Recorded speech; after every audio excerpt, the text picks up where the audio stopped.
எதெல்லாம் அவரால் செய்ய முடியாதோ அதையெல்லாம் பொய் வாக்குறுதிகளா கொடுத்து ஏமாத்துறது தான் இவருடைய வேலையே.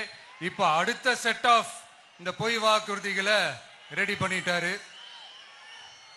அதனால அவரை மாதிரி நாங்க பொய் வாக்குறுதிகள்லாம் கொடுக்க மாட்டோம்.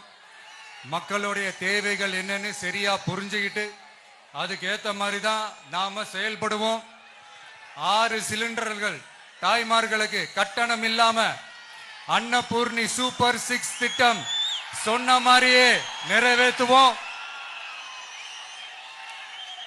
கல்யாணம் ஆகி போற நம்ம தங்கைகளுக்கு 1 பவுன் தங்கமும் பட்டு சேலையும் சொன்ன மாதிரியே கொடுப்போம். 60 வயசு வரைக்கும் இருக்கிற குடும்ப தலைவிகளுக்கு மாதந்தோறும் 2500 சொன்ன மாதிரியே கொடுப்போம்.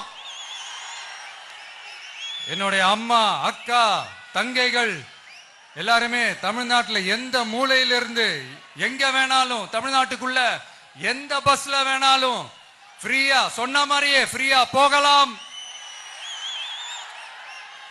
கல்வி, ரேஷன், மருத்துவம், குடிநீர், சாலை வசதி, பஸ் போக்குவரத்து, இந்த மாதிரி அடிப்படை விஷயங்கள்ல தான் எங்களுடைய முதல் கவனம் இருக்கும். நான் ஏற்கனவே சொன்னது மாதிரி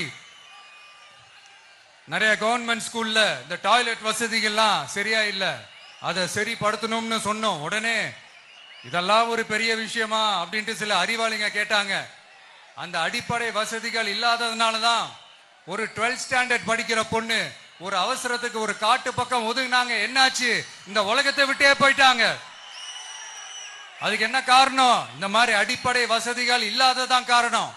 அதனால என்னுடைய தாய்மார்களே, உங்களுக்கு பாதுகாப்பு இல்லாத இந்த அடிப்படை வசதிகள் கூட செஞ்சு கொடுக்காத இந்த தீய சக்தி திமுக அரசை என்ன பண்ணலாம்?